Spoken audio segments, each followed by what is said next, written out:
একটি জেলার দুটি নদী থেকে বছরে বালু তোলা হচ্ছে কমপক্ষে 200 কোটি টাকার, আর সরকার রাজস্ব পেয়েছে মাত্র 2.5 কোটি টাকা। পদ্মা আর গড়াই নদী থেকে প্রকাশ্যে চলছে অবৈধ বালু উত্তোলন, কেনাবেচা।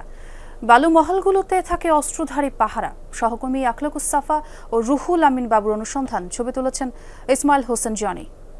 ওয়ালটন মাইক্রোওয়েভ ওভেনের খাবার গরম রাখে দীর্ঘ সময় ধরে। Walton microwave oven. Padma Gorai নদী বেষ্টিত কুষ্টিয়া জেলা।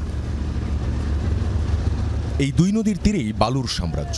21টি বালুমহল থেকে তোলা হচ্ছে কোটি কোটি টাকার বালু। এ জেলার বালুর চাহিদা পুরো বিভাগ জুড়ে। নদী থেকে তোলা বালু বিক্রি হয় ঘাটেই, সেখান থেকে চলে যায় বিভিন্ন গন্তব্যে। বালু উত্তোলনের এই মহাযজ্ঞ দেখে কেউ বলবে এগুলো অবৈধ এবং প্রকাশ্যে হচ্ছে না। বালু উত্তোলনে কতটা মানা হচ্ছে নিয়মনীতি? পাশাপাশি দুটো ব্রিজ, মাঝখান থেকে আর নিচ থেকে নিয়মনীতির কোনো তোয়াক্কা না করেই তুলে নেওয়া হচ্ছে বালি। এতে করে ক্ষতিগ্রস্ত হচ্ছে এই শতবর্ষী হার্ডিংস ব্রিজের পিলার আর গাইড ব্যাংক। গত বছরই পরামর্শ ছিল ডাউন স্ট্রিমের বালুমহলগুলোকে স্থানান্তর করতে হবে, তখনও কেউ কথা শোনেনি, আর এবছর দেখারই কেউ নেই। এটা তো একটা নির্দিষ্ট লেভেলে ফাউন্ডেশনটা করা, ওই ফাউন্ডেশনের কাছ থেকে যদি বালিটা ভ্যাকুম তৈরি হয়, মানে গর্ত তৈরি হয়, তখন ওখানে টান পড়ে। টান পড়ার সাথে তো আশেপাশে যে স্ট্রাকচারগুলো আছে সেইগুলো ওরা টান দেয় আর কি। 21টি বালুমহলের মধ্যে বালু তোলার যোগ্য 4টি, তার মধ্যে ইজারা আছে 2টি। নাব্য পরিস্থিতি, পরিবেশ, তাপবিদ্যুৎ কেন্দ্র ও আইনি জটিলতায় বাকি 17টি থেকে বালু তোলা নিষেধ। অথচ দুই নদীর পার ঘেঁষে বালু তোলার এই মহাযজ্ঞ চলছে প্রকাশ্যে। সবাই লাভের আশা করে, একটু ভালো হলে একটু ভালো দাম, সর্বনিম্ন দাম 10 টাকা। মোটা বালিটার দাম বেশি, মোটা বালুটা ধরেন 18-20 এরকম। এটা তো সব দাম এখানে, যত দূরে হোক এরা সেখানে মানে বাধা। পেটের জ্বালায় দু এক নগ অনেকে চুরি চারটাকে তুলছে, কেউ তুলছে না। ঘাট নিয়ন্ত্রণ নেবে কি, ইজারা দেবে কে? গ্রুপ তো অনেক, 5 জন বা 10 জন মিলে টেন্ডার করলে আর বাকি গ্রুপ, এখানে একটা দলীয় কোন্দল হইতে পারে, বা কোন্দলের ক্ষেত্রে সেক্ষেত্রে দায়ভার নেবে কে? বালুমহলের দখল কেন্দ্র করে এমন হামলার ঘটনা ঘটেছে। সশস্ত্র পাহারা থাকে প্রতিদিন, রাতে হয় আরও জোরদার। অবৈধ বালুমহলগুলোতে সবচেয়ে বেশি বালু উত্তোলন হয় রাতের এই সময়টাতে। আমরা তেমনই এক বালুমহলের দিকে যাচ্ছি এখন, যেখানে পরিচয় গোপন করে যাওয়াটা বেশ জরুরি।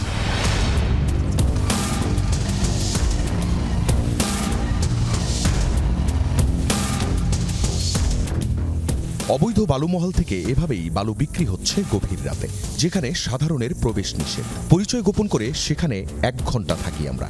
বালু বোঝাই বেরিয়ে যায় 7টি ট্রাক শুধু একটি স্পট। কারা করছেন এগুলোর নিয়ন্ত্রণ? বালুমহলে পাওয়া যায় না তাদের, তবে কয়েকজনের নাম পাই আমরা। রাজনীতিতে প্রভাবশালী তারা। ক্রেতা সেজে কথা বলি তাদের সাথে। ওই ঘাট পাশে আমাদের পৌর বিএনপির আহ্বায়ক, ওর কার সাথে একটু যোগাযোগ করেন, ও দেবে না, আমার কথা বলেন, একটু কমাই দেবে না। হ্যাঁ, 18,000ই হয়তো আপনার জন্য একটু কম নেওয়া যাবে, 17.5 পর্যন্ত করা যাবে। বড়ার কি ভালো হবে না, জিলাপি তলা এদিককার জিলাপি তলা ওটা ফিলিং, ওটা মানে খুব একটা ভালো না। এক সাইডে কিছু মোটা বালু আছে, কিন্তু তোলার মতো পরিবেশ নাই, পানি চলে আসছে তো হাতের সাথে থাকা লাগে না। ওরা সব যারা বালি বালি করেছে, হ্যাঁ বালির তো হলো মানে দিয়েছে, পয়েন্ট দিয়েছে, ঠিক আছে, ওই পয়েন্টে নিতে হয়, ঠিক আছে। বালুমহলে রাজনৈতিক প্রভাব কিভাবে অস্বীকার করবেন জেলা বিএনপির নেতারা? বর্তমান যারা নেতৃত্ব আছে নিশ্চয় তাদের সাথে তাদের কোনো যোগসূত্র আছে। এখন আপনারা ইনকোয়ারি করে আসছেন, একটা জায়গায় কোনো প্রমাণ পাবেন না এই বালি ব্যবসার সাথে আমি জড়াই আছি। আমরা অনেক কিছু অনুভব করি, কিন্তু এটা তো বলাটা যারা এই যে কথাগুলো বলছে, সারা কুষ্টিয়ার মানুষ জানে যে তারা এটা শুরু করেছিল। আমরা বাধা দেওয়ার পরে বন্ধ যখন হয়ে গেল, তাদের ওই মাথায় হাত দেওয়ার মতো না, উল্টা বাধা। এসব বালুমহল আগাগোড়াই প্রভাবশালীদের নিয়ন্ত্রণে। অদৃশ্য ভয় দেখিয়ে আড়ালেই থেকে যায় তারা।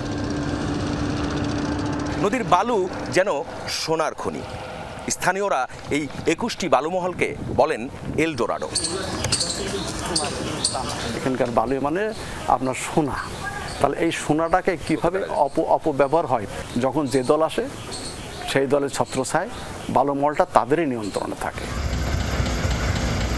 এই একটি ঘাট থেকে 3 ধরনের বালুতে প্রতিদিন লেনদেন কমপক্ষে 5.5 লাখ টাকা। শুষ্ক মৌসুম তো আছেই, বালু তোলা হয় এমনকি ভরা বর্ষায়ও। 21টি ঘাট থেকে বছরে গড়ে লেনদেন 200 কোটি টাকা। আর গেল বছর সরকার পেয়েছে মাত্র 2,83,70,000 টাকা। এত ফারাকের কি কারণ জানতে চাই জেলার রাজস্ব শাখায়।